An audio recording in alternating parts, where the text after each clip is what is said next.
Ravi de vous retrouver dans le Bretzel Break, l'interlude caféiné du Tech Show où je reçois chaque mois les CMO et CDO les plus inspirants qui viennent nous partager leurs tips de marketeurs et leur vision sur notre écosystème digital. Mais tout d'abord, bonjour à tous. Moi, c'est Maud Berenzoum. Je suis directrice associée du cabinet de conseil en performance digitale à Zop Consulting. Aujourd'hui, j'ai le plaisir de vous retrouver pour un nouvel épisode du Bretzel Break où j'ai le plaisir de recevoir Eliette Roux de Nexans.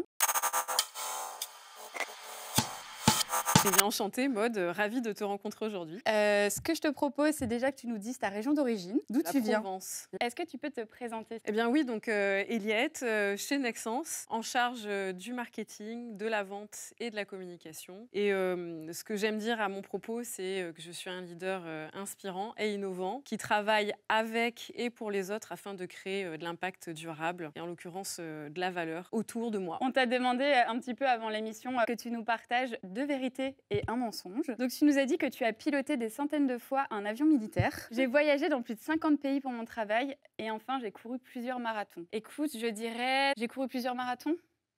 Fausse, en 2017, le marathon de Paris, donc pas plusieurs. Ok, et ben alors j'avais juste, et ben c'est super. C'est quoi l'emoji que tu utilises le plus au travail? Celui-là. Il revient très souvent. Et niveau playlist, je t'ai demandé un petit peu, comme le fait quotidien, la chanson du coup Motivation. Ah, un classique.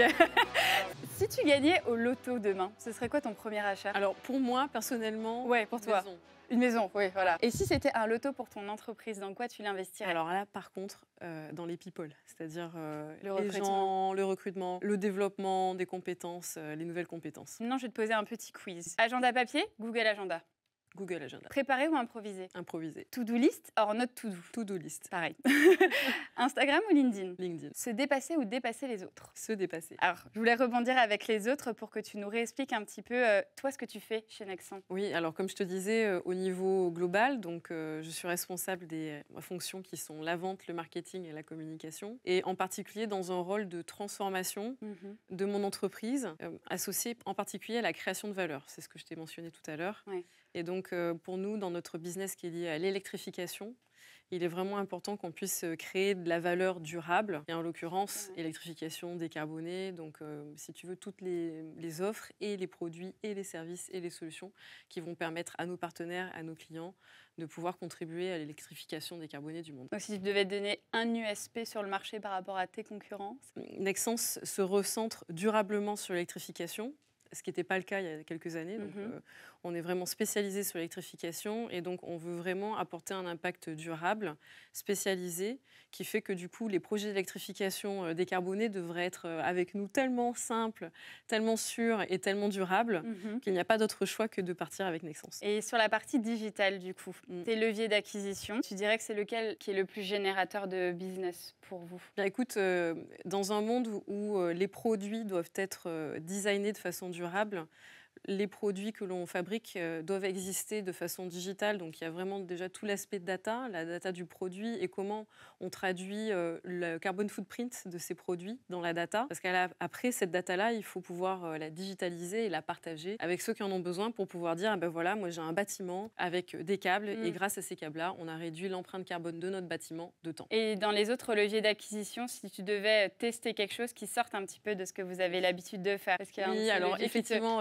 on teste tout ce qui est TikTok et influence. Les deux vont de pair, donc des influenceurs sur TikTok. On est dans le B2B, mais néanmoins, la plupart des clients que l'on adresse sont des électriciens ou des artisans, ce qui veut dire qu'eux, ils ont des réflexes de consommateurs et donc ils vont avoir tendance à aller soit sur TikTok, mais aussi écouter d'autres électriciens qui communiquent autour de l'électrification sur TikTok. On en vient à la recommandation. Voilà. Et donc derrière, ce qu'on teste en parallèle, bien entendu, c'est tout ce qui est vidéo et voix, puisque ce qu'on sait aussi, c'est que cette clientèle-là a vraiment besoin d'entendre parler des produits, de l'expérience produit. Démocratiser aussi, voilà. vulgariser. Il n'y a plus beaucoup de patience pour la lecture, les brochures, voilà. Si tu avais un tip à donner aux spectateurs du Tech Show sur le recrutement, qu'est-ce que toi tu cherches dans les candidats? Les marketeurs que je recrute, je cherche avant tout à ce qu'ils aient un profil commercial, parce que j'attends vraiment ils vendent la marque. Donc ils comprennent cette partie business et exactement. Marque aussi. Et parce que pour créer de la valeur, il faut comprendre quelle est la valeur apportée par sa marque. Idéalement. Et c'est vrai que ceux qui ne sont pas capables de la pitcher, mais vraiment en mode pense start-up, hein, L'élévateur pitch, le fameux. Et après, derrière, dans un bon profil commercial, ce que j'attends, c'est poser les bonnes questions. Les marketeurs, pour moi, c'est ceux qui sont là pour poser les bonnes questions, pour aller comprendre peut-être des besoins qui sont non explicites, mais qui, du coup,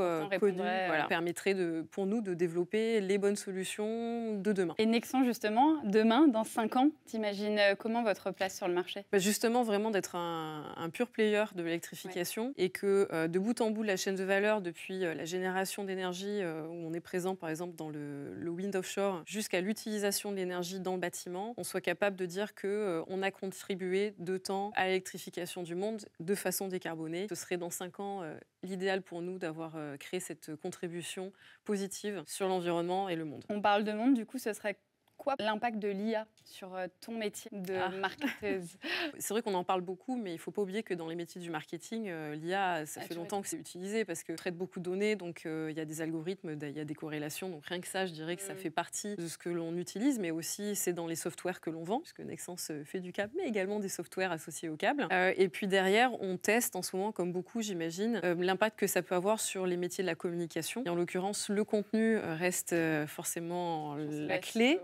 Mais néanmoins, pour pouvoir générer ce contenu, on a besoin d'avoir d'une intelligence de prompting. Donc, mais comment attirer un prompteur d'IA dans une entreprise du B2B sur l'électrification? Alors bien entendu, tu as compris qu'on est très dans la durabilité et la décarbonation.